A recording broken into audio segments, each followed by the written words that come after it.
there, Steph. Welcome Hey. to our third session of Bariatric Banter podcast. We're back. I know we're still doing this. If people were curious, we're still here. We're back to talk about more trends and topics and things to do with weight loss, bariatric surgery, and all the things in between. All the juicy stuff today. All the juicy stuff today. How was your week though? Good, bad? Well, it was pretty quiet with we're still in like the throes of winter and we got just beyond slammed. I'm so over it. Beyond slammed with snow. Oh shit. Like to the point of where it's like more than halfway up my back door. I can't even open my slider door to let the dog out. Yeah. So it was a lot of snow, a lot of cold, a lot of canceled buses at schools, that kind of stuff. So honestly, I haven't really left the house in probably about a week. Ooh. So that might come out in the podcast today. I might be going a little bit crazy, but it's okay. How about you? It happens. Listen, I haven't left the house much this week either, just due to the fact that it's like minus 23, minus so 24. Cold.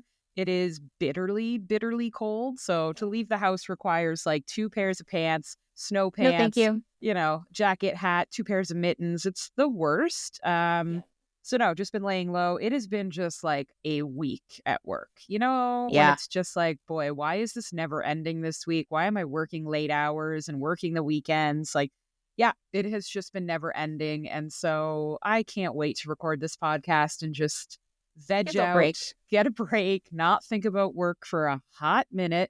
My dog is 150 pounds and he's a big boy and he's like struggling to poop outside because the snow is like up to his butt. Oh, and yeah. He just looks at me. He's like, really? Yeah, like, I don't want to do this. This is supposed to happen? Really? Yeah. Yeah. Bo is not that big. He's 60 pounds. But I'm always scared because I'm like, you're peeing way too close to the snow. And if that thing gets stuck, I'm not sure what you expect me to do. So like, I really hope that it just melts the snow because like you're right up in there. You're making some interesting choices there, buddy. Yeah, great life choices, Bo. Like just shoving your little wiener into the snow and peeing is probably not great. But I love it. I'm just gonna let him do what he wants to do. Right? He'll figure it out. One way or the other, he'll figure life out. Yeah. But I'm excited for the podcast this week. I need to focus on this. This is a good one. It's a really good topic. I think this is a topic that we've been asked several times, not even just like directly asked, but a lot of the comments we see literally always seem to focus on this. And it's something that even if you're not in the bariatric surgery program, you're going to relate to this episode hard, but it's something that you are not going to be able to avoid. And I'd say it's probably tied with the number one reason people don't do this surgery. Yes. So this week, we're going to talk about stigma, shame, and if bariatric surgery is the easy way out. And I think this is a good one too, because these are all items that you will have to deal with from the moment you decide you're having surgery, the moment you announce you're having surgery, and the entire journey afterwards. So this is a continual challenge and a continual struggle in the bariatric journey. So I think this is a really good topic today.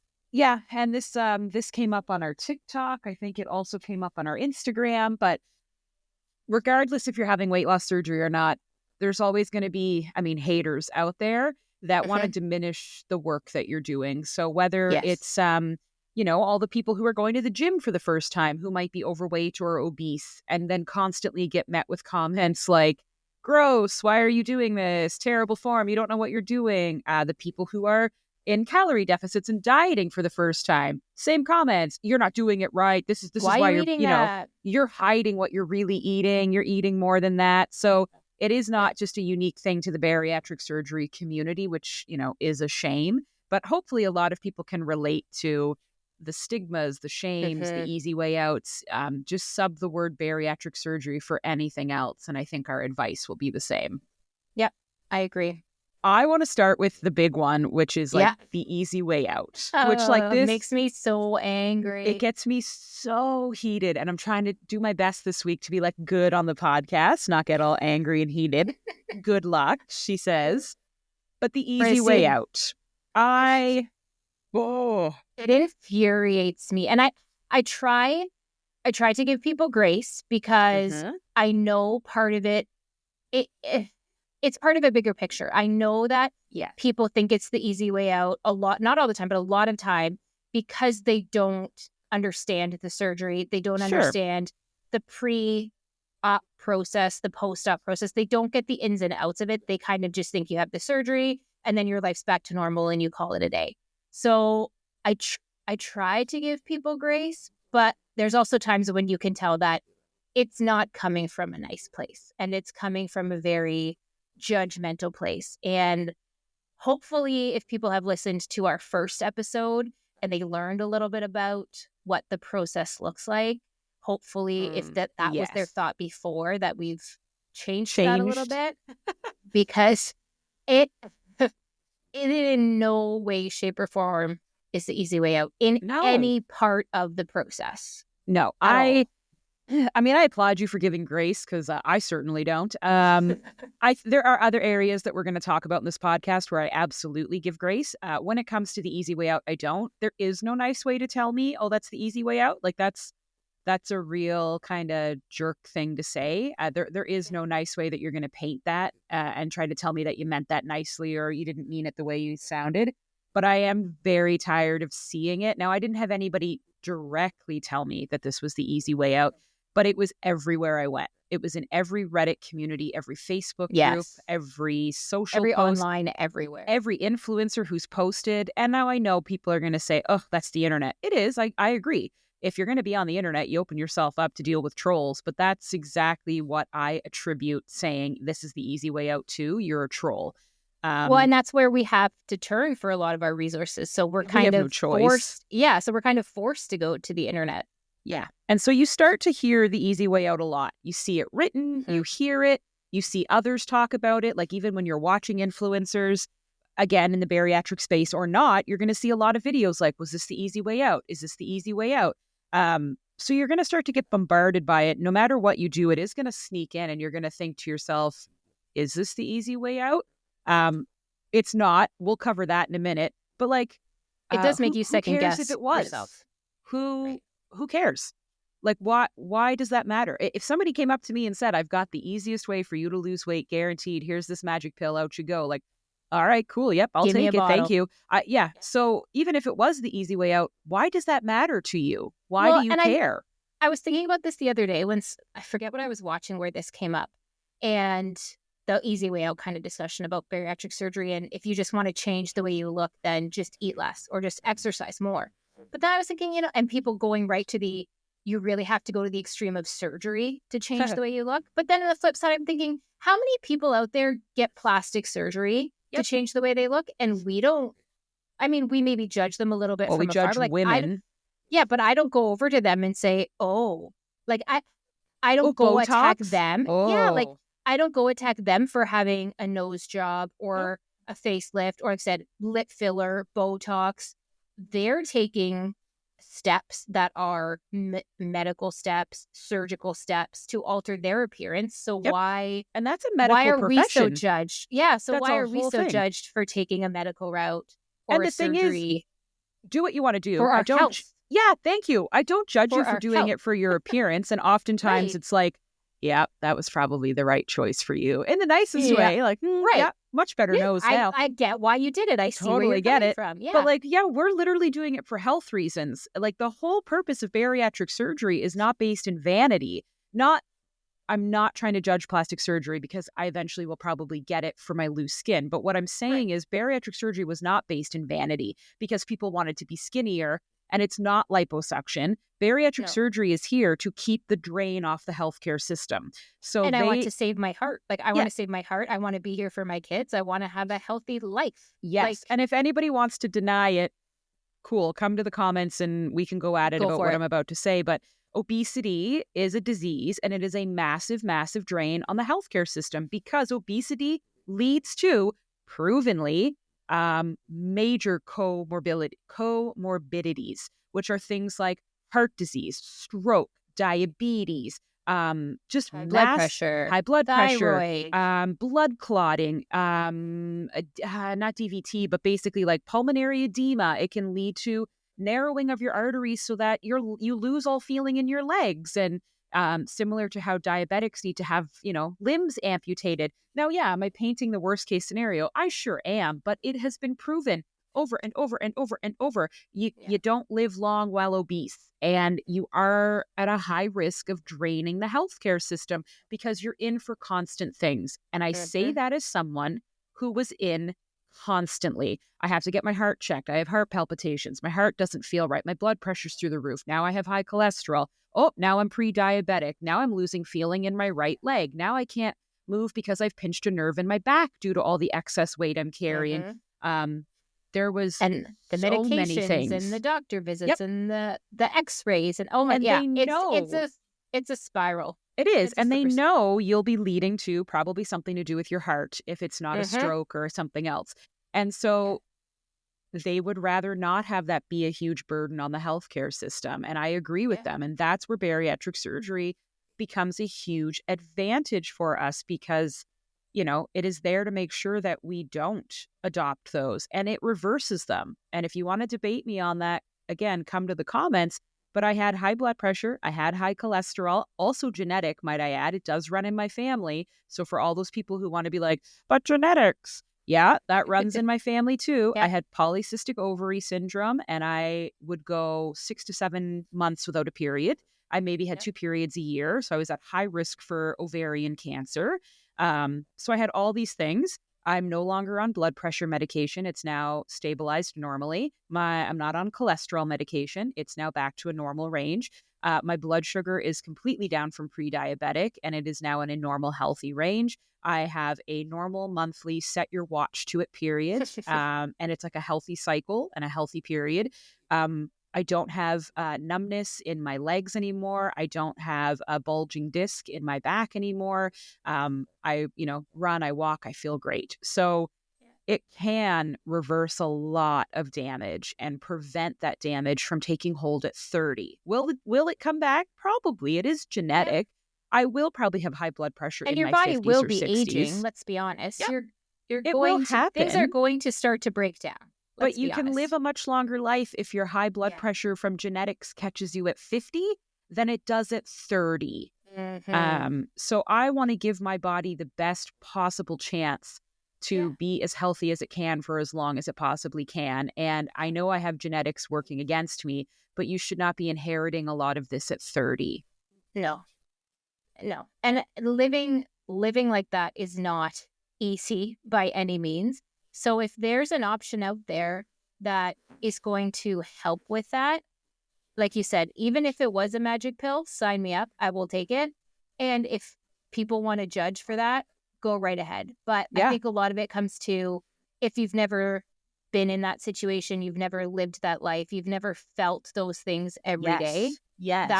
Then I don't necessarily think you have a right to judge. And just the fact that anyone would think this process is easy or anyone would allude to that, because at the end of the day, it is surgery. They are cutting into your body. You are changing the anatomy of your body. It's not a pill. It's not a shot. It's surgery. The mental work that goes into this, I would argue, for certain people, at least for me, knock on wood, the physical healing and the surgery part was very easy and smooth. The mental part is the hard part. More so than the surgery. But to think that going through the appointments, having to lay all your shit out on the table, having to admit to how you got here, why you got here, admit how you messed up, admit where you went wrong, be willing to change that, do all your medical testing, go on a liquid diet, have actual physical surgery, heal from a surgery, be able to eat like barely anything, for like change your whole life. What part of that sounds easy? I would love to know. I would love to hear how this is that easy. Go ahead. Well, that I had to go on a 2-week liquid diet before I walked into that operating room while I was still 315 pounds, having never successfully dieted or lost weight on my own before. So I now have to spend 14 days completely just drinking liquids. And And there's going to be people being like, oh, well, good. Well, yeah. Do you know what that's like for someone that obviously overconsumed and overate to then have to go cold turkey for 2 solid weeks? To nothing. To nothing. And like what it does to your body to literally go from probably, I don't know, probably close to 3,000 calories a day to down to 900. 900. Yeah. Well, 900 during the total. 900 total during the pre-liquid stage. Yeah. But then as soon as you come out of surgery, you're down to like To nothing. 300. And you're not hungry, but what it does to your body, all my hair started to fall out, and it was really hard to look at myself and to feel no energy, attractive, zero energy. Your attitude sucks because you're just grouchy. Your hormones are kind of all over the place for a hot minute. So it's basically like going through a mini menopause for a hot minute because your hormones are all over the place and you just don't know if you're going to bounce back and forth from this. But like you don't feel bad. I don't want people thinking of having surgery to be like, Jesus, no. Like it's still, you're still living that like I'm so excited and I'm exercising life. But there's a lot that goes through your body mentally and physically. And they cut me open. Like I had major surgery. General anesthetic. Anybody who thinks that I walked in and thought, oh, this is so fucking easy. It's like same day service. Lift the hood, cut the stomach. Away we go. If you think there wasn't fear and anxiety and nerves because of people like second guessing and the sitting there as they're about to wheel you in going, am I making the right decision? Is it too late? Is this what I'm supposed to be doing? That before surgery, because I went into this really excited and I think my positive attitude like really helped with the recovery because I was so excited to do this. But it's a shame that there was even an ounce of brain space taken up by going, I'm going to be so judged for this, though. Like, people are going to say such shitty things. And even before we started the podcast, I was like, man, I just don't want to deal with the people who are going to say shitty things to us. That was the biggest thing when I was trying to decide whether to have the surgery or not after my doctor recommended it. It was sad to me. And I'm somebody who I've lived my life caring what other people think. Oh, yeah. To a fault, like to a massive fault. Like that's the reason why I don't wear shorts and t-shirts. Part of it is because I'm self-conscious, but the reason, if I really get down to the root of it, the reason I'm self-conscious is because I worry about what the people out there who see me in the shorts and t-shirt are going to think and say. Yeah. I have lived my life under that fear.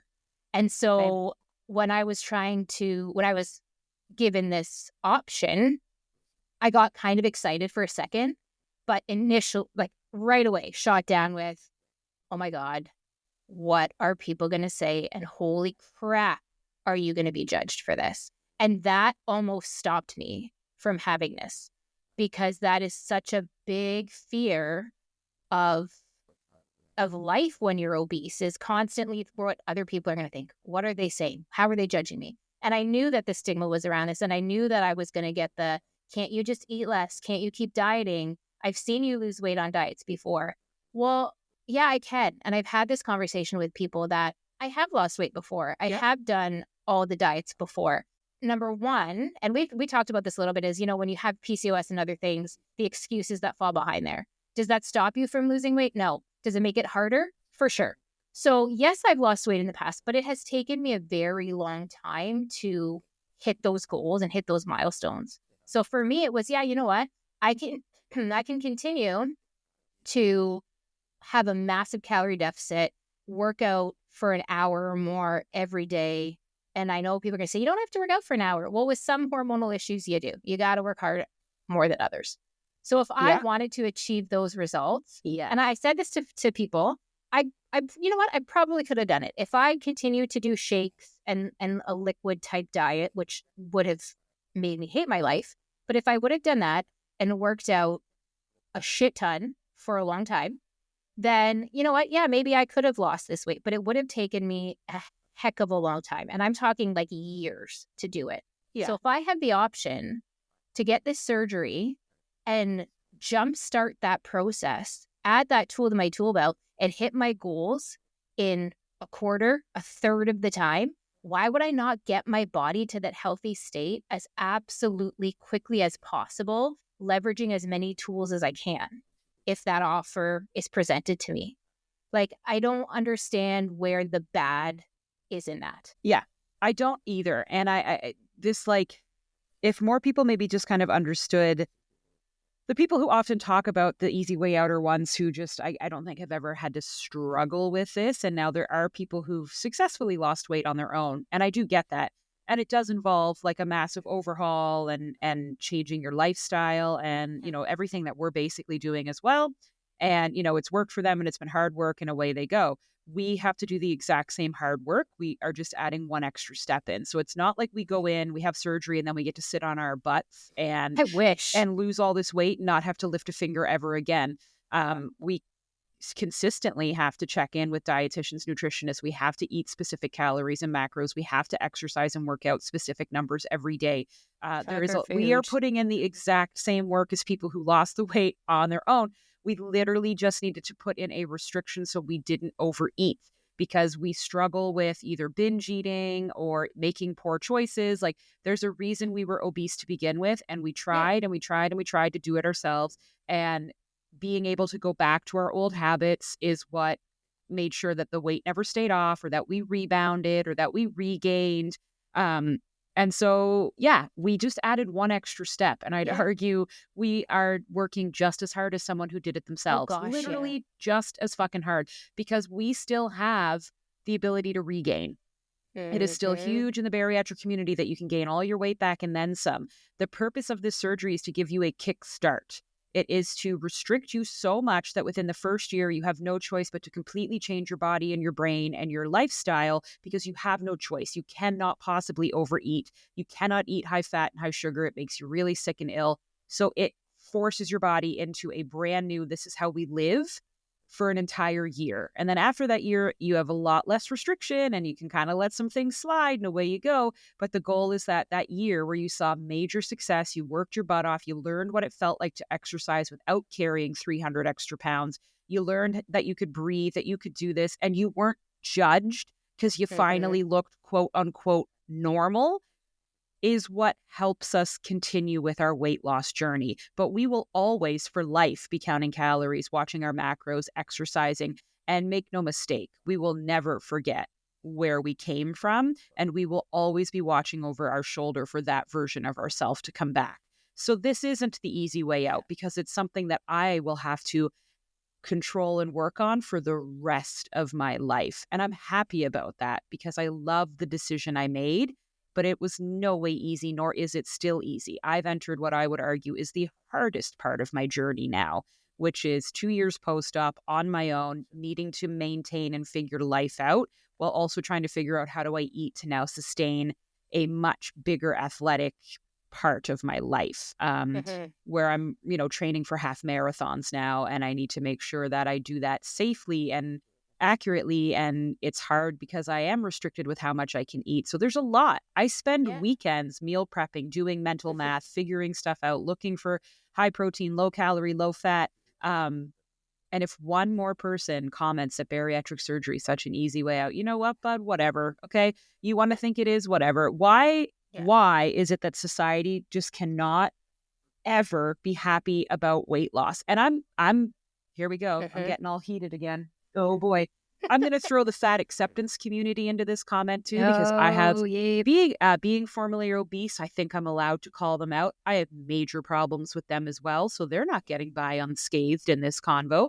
But why does society hate weight loss? Why does everybody pick apart people trying to better themselves in the gym and trying to get out there and do stuff and trying to reduce calories and sharing this on social, which is great for others to see, and yet tears them down because they're stupid, they're lying, they're eating when we don't see it. There's no way you're losing weight. You're fat, you're fat, you're fat, you're fat. Well, that's why they're at the gym and calorie restricting. But thank you so much for that great observation. And then on the flip side, the fat acceptance community hates weight loss. This is fat phobic. You're fat phobic for losing weight. And then started this whole nonsense, which infuriated me, that we're not allowed to talk about or celebrate weight loss. And I was like, I did not just go through all of this for none of you to comment on my weight loss. So no, comment away. I didn't lose 150 pounds for people to go, I liked you better obese. You looked better before. And I've had people say that.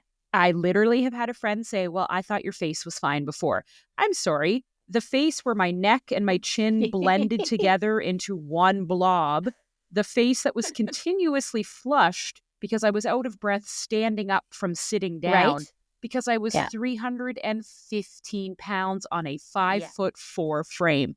You liked that face better. Right. Yeah. So yeah, society hates weight loss. It's true. And these videos now where you see what I eat in a day as a fat person not trying to lose weight. I came across those the other day, and it was the first time I saw it, and I was scrolling mindlessly, and I wasn't really looking, but I heard it, and I scrolled up and then went, wait, what? And I scrolled back down. Yeah. And I was like, this is a thing. And don't get me wrong. Okay. I am all for confidence at your current size, because that is something I never had. I always wore baggy clothes. I mean, right now, I wear baggy clothes still, but I wear baggy clothes. I wear black. I don't wear form-fitting. I don't wear color. I don't have confidence. Is it growing now? Yes. But the majority of the time, confidence was not a thing. Oh, and same so boat. I've always been jealous of people, but mainly women, girls who were overweight and confident and would go out in their shorts and their t-shirts and their tank tops and look, now whether they were, again, who knows, but looks like they were having a great time, and they loved to go shopping. Oh my God, how I hate shopping. I hated shopping. I have some funny stories about how much I hated shopping, but I would be so jealous of those people. So don't get me wrong. I am all for confidence. Sure. However, I know what most likely is going on behind the scenes. As you said, the pain, just the physical pain of being that size. It's not healthy. It's not good for your joints. It's not good for your heart. It's just not good. So I'm all for being happy with who you are, being confident with who you are, but why can we not want to be healthy? And why is it bad and shameful to feel that way, to care about somebody, to want them to be the best, happiest, and healthiest version of themselves? And this goes back to my thought on this, and people are going to be like, whoa, because I'd say overwhelmingly, I'm not going to paint everyone with the same brush, which I tend to do, but overwhelmingly, it's people don't have stigma and shame towards you. This is absolutely internalized coming out. And I know there'll be people being like, oh, you sound like you're saying bullies really hate themselves. They do. They do. This is literally that. Like, it is a bully who hates themselves and they don't know how else to express it, because they're never going to look internally and be like, I'm the problem. So when you say that you're doing this, I'll also use the fat acceptance community as it's just such a silly fat acceptance community. I'll use them as an example because they were so detrimental to my well-being. Oh, losing weight is fat phobic and you need to love your body and love yourself and blah, blah, blah, blah, blah. You don't like when people lose weight because it immediately makes you reflect on yourself. Like when Lizzo started losing weight and Ice Spice and all, like Adele and Mindy Kaling, and you immediately wanted to say they're on Ozempic and they're horrible people. Who cares how they lost the weight? I don't care if they're on Ozempic. I don't care if they had liposuction. I don't care if they went to a spa in Switzerland and came back super, super light. Like, who cares how Rebel and Mindy and Adele and Lizzo and Ice lost the weight? You're upset because they are basically saying it was better for my health to do this. I feel better. And I know this sucks, but society now treats them better for being thinner. And you can't stand that because it means that you don't get to keep living the lifestyle you want, this lifestyle that you're desperately trying to push as normal and healthy, and that there's nothing wrong with being morbidly obese. There's nothing wrong with being chubby. There's nothing wrong with having a little extra weight. Oh, gosh. Morbidly obese is dangerous. And I'm tired of that being presented as the way to go. But what happens is you see these people do this and you're mad at yourself because you're like, oh my God, like that was someone that we could all say, see, it's okay to be this way. And now they're saying it's not, and they've changed. They're horrible people instead of they're not horrible people. You're just upset because now instead of good for them for making themselves a priority and taking their health into their hands. But it's not. And then on the flip side, the people who make fun of fat people trying to get better, it is this kind of like territorial aggression where you're really concerned that they're going to do better than you. No, for some reason, people just don't like others getting better. I have surrounded myself with amazing cheerleaders, you being one of them, who have nonstop supported this journey of mine and have never sat there and been like, well, what if Hannah loses more weight than me? Or what if this happens to Hannah? Like, they're just like, oh my God, like, I'm so happy. This is so cool. But and we'll talk about it in the next podcast episode next week. But there are people who are going to be like, no, people can't, no, I don't want people getting better because then they're going to be better than me. And then I'm going to get left behind and I don't want to. And like, that's where you get a lot of the shame and stigma is from people that don't like that you're getting more attention than them and that you're potentially doing better than them. So when you get these people saying, easy way out, you're upset that I have lost more weight than you or that I am further ahead in my journey than you. So you're trying to find any way you can to diminish my journey to make yourself feel better about yours. Don't compare our journeys, bro. Like, do what you want to do. I'll do what I want to do. But you can't just come out hating on people because they took the time to share this socially, build a following, gain a lot of confidence. People like following them and you're jealous that you're not an influencer. Yeah. What matters is that people are taking their needs, their health, themselves, and making it a priority. And I would argue we have had, this is not an easy way out in the sense that, if anything, it's one of the harder ways because I could diet myself, I could go to the gym myself, I could keep, trudging along and having my slow progress and going up my hills and valleys that I had. And that was just kind of the norm. But in order for me to go to I'm going to say the extreme of surgery, because it is a big deal, I had to admit that I failed. And I had to admit that I needed help. And I had to admit that I couldn't do it on my own. And then put that out there for everyone to see and to know. And that I have to sit there and say, in order, like you said, in order for this to succeed, I need to change my entire mental outlook on food, on myself, on my life, on my priorities. It is I think, again, anything but easy to have to say. Anything but easy. To have to say I failed and I can't do it and I need help. That, to me, is one of the hardest things to do in any area of your life, is to admit failure and to ask for help. For so many people, takes more strength than suffering through alone and trying to do this. And listen, not everything works for everyone. If it did, we'd have no alcoholics, we'd have no smokers, we'd have everybody be running marathons and be able to build their own cars and do what they need to do. Like, not everything works for others. That's why some of us do better in school and others do better in creative fields. That's why some of us are better athletes at one sport, not the other. I cannot ice skate for the life of me. My dad was almost a semi-pro hockey player. And I think it broke his heart when I was like, I don't want to do this because my bangs are in my eyes and my feet hurt. And he looked at my mom like, we need to have a boy. But I was amazing at softball, like baseball. Like, I excelled at it. He's like, none of us, And then my brothers played hockey. Like, you're all different at different things. So great that you can go to the gym and do this on your own, but other people learn and grow in different ways. So let them do whatever they have to do to get where they're going. I think the big thing that we should cover too in this episode before it wraps up is the stigma. So we talked about the shame, but I'm sure there's people being like, well, how do I deal with it? Like, should I even post that I'm doing this? And so the answer is not going to be great for some, but it's going to be, yes, post it.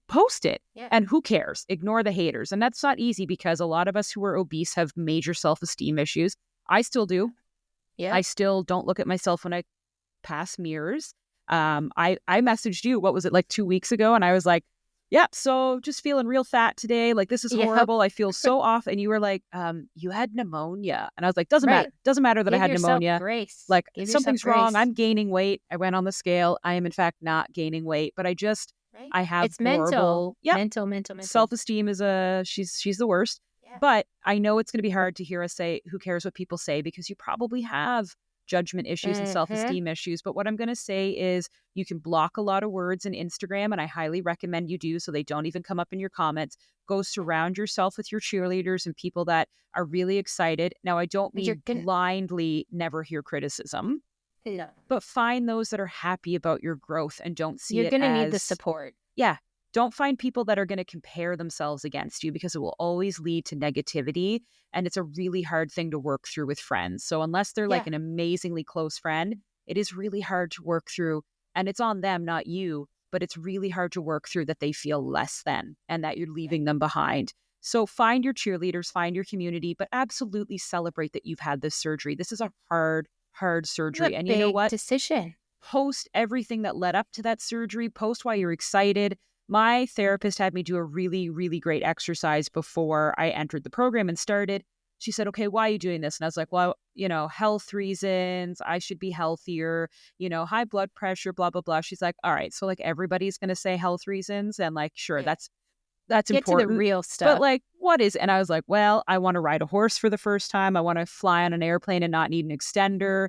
I want to exercise. Sit in a chair and not worry if it's going to break. Yep. I want to date. I want to get married. Like I want to find a husband, like all things that I felt my weight was holding me back from. I was like, I want to look at myself and feel really good about myself. Like I just started making lists, and she was like, focus on why you're doing this surgery. And she wouldn't let me put like, I want to be skinny. That wasn't allowed.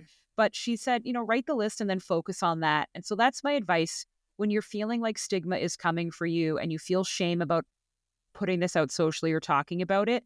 Remember why you're doing it and make that list of things, not health related, not because you want to look skinny. Yes, those are important, but like there's more that's motivating you to do this. And that's what you focus on when you post and you share, because nobody's going to be able to take it away from you. No bro from the gym being like, easy way out, yo. Stop eating, yo. No fat acceptance person saying you're fat phobic. Like, it doesn't matter how loud they yell that stuff. You push right through it and go, I'm going to ride a horse, and I'm going to be able to be on an airplane without an extender, and I'm going to be able to ride the rides at Disney, and I'm probably going to run for the first time in my life. And I can tell you I did every single one of those things. And I cried when I rode a horse for the first time. I don't doubt it. Like it was and I posted that all over social. And you know what was funny? When I posted that trip, I didn't get any easy way outs or, fat phobic. I got, oh my God, look how happy you look. And this is so amazing and great photos. The literal and proverbial weight that comes off your shoulders. Yes. When you can do those things in life without having to worry. And we kind of touched upon it on the first episode, and we'll dig into it more in another one. But the constant, when you are obese and morbidly obese, being obese is, I'm not even exaggerating, it is on your mind from the minute you open your eyes to the minute you close them. Every element of your day focuses around being obese. And when you can eliminate that and you can take that off your shoulders, that is such a massive win.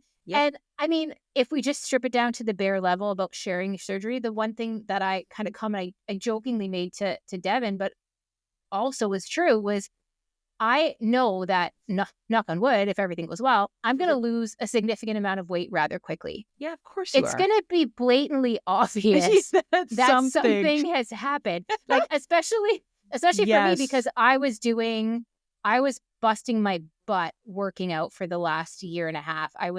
Had an amazing group of women behind me. However you feel about Beachbody and Body, feel however you want. But I'm part of that community. I was busting my butt. I was doing the workouts. I was seeing little results, but I was sharing that on social media. I was being very transparent about that. So for me, it was, I can't now all of a sudden, after showing that journey and my struggles with hormones and PCOS and perimenopause and how I'm trying to push through that and showing my real results, I can't then all of a sudden not share that I had bariatric surgery, but oh, look at it. It's been 3 months and I'm down 58 pounds. Magic. Yeah. I can't do that. I'd rather them know why versus them being like, hey guys, we should probably go talk to Steph. She might not have long to live. Like, I don't want people to be like, uh-oh. Right? Like, what are has you she ill? caught? Yeah, right? Like, oh no. Because people will talk without clarifying. Oh and my gosh, 100% they will. I had a friend tell me a story where she adopted a dog and her husband just couldn't come with them to pick the dog up. And when you adopt the dog, they take a photo the day you take the dog home. So it was her and her kids and the dog, and they were so excited. Her husband got divorced. Her husband wasn't in it, and the entire community was talking about them getting a divorce. And then so people will talk. So you know what? Yeah. Own it. Be proud of it. In next week's episode, we're actually going to talk about family and friends, how to announce it to them, how to get rid of the ones that you need to get rid of, and it'll happen. And we'll talk all about that. But if you're ashamed and hiding it, I think it will drastically impact your success here. And so, you know what? Go ahead and use Steph and I. You know what our Instagram handles are. And by all means, you can tell everybody that we're friends. You can say, oh, I have a friend or I have a colleague. use me however you need. I do not mind, but you can absolutely use us to say, yeah, I've actually been talking to or know someone who's done this and they've seen great success. And, I'm proud to do this too. So if you need to use us, you use us. Go That's for not it. a problem. We'll be your fake friend. We'll be your coworker. We'll be your, cousin thrice removed, whatever you need to do it. But share it, be proud of it. I proudly put it in my Instagram channel. And I will say, sure, we're not big influencers now. And I'm sure if we ever blew up, we would get more hate than we do. But you know what's a wonderful thing? A delete button. Just delete it. The other thing is any comment drives engagement. So you could just use that to continue getting money and making what you need to do. But delete, block. Don't. People are worse online than they ever will be in your face. I've never had anybody come up to me and say anything negative in my face about this being the easy way out.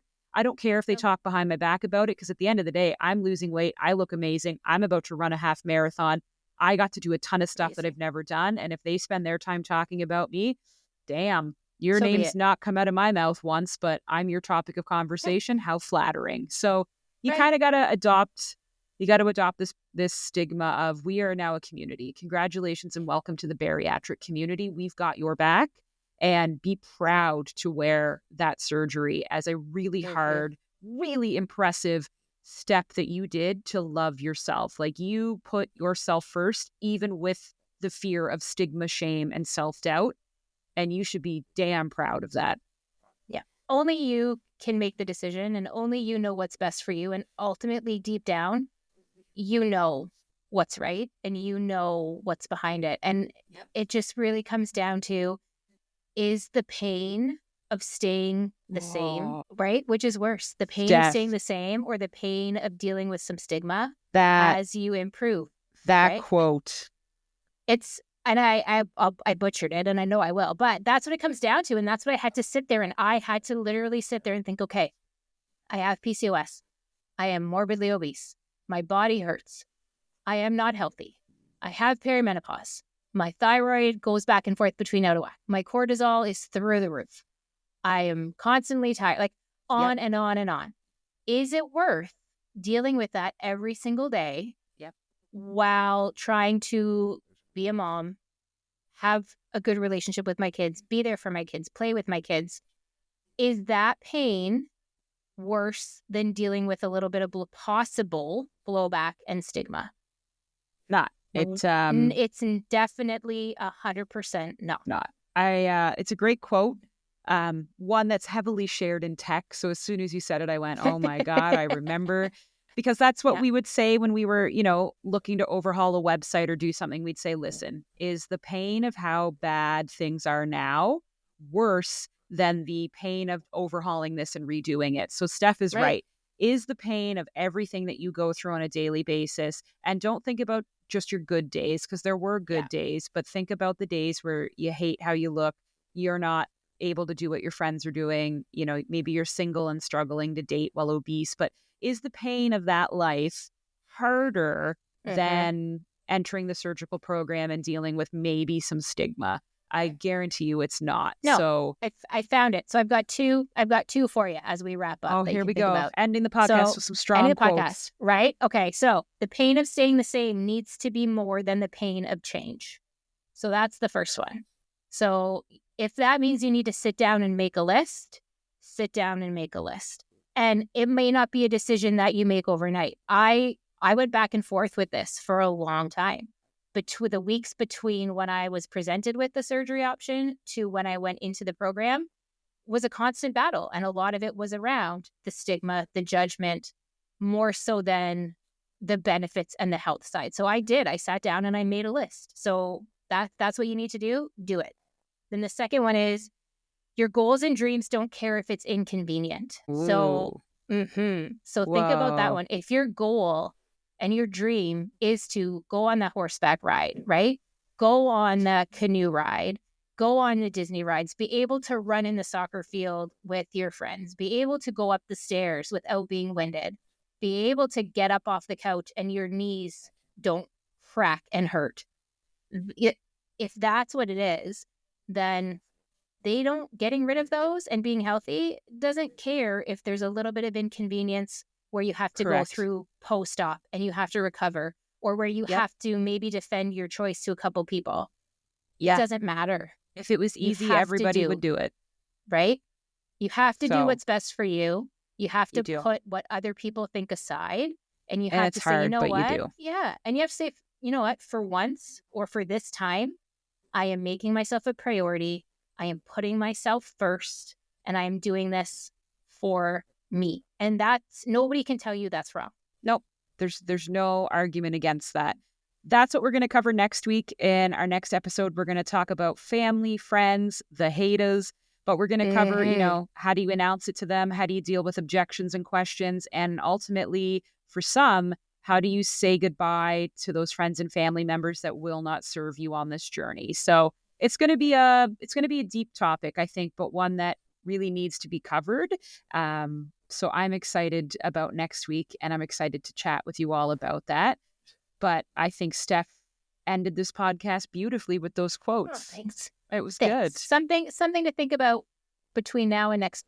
Yeah, something to noodle on. But we'll see you next week. Thanks for listening along. We absolutely love all of you on this journey. Let us know in the comments on social what topics and things you want us to tackle and talk about, no matter how big, no matter how small, no matter how potentially controversial they are. We want to make sure that we bring you all the knowledge and personal experience we can. But just thanks for being a listener.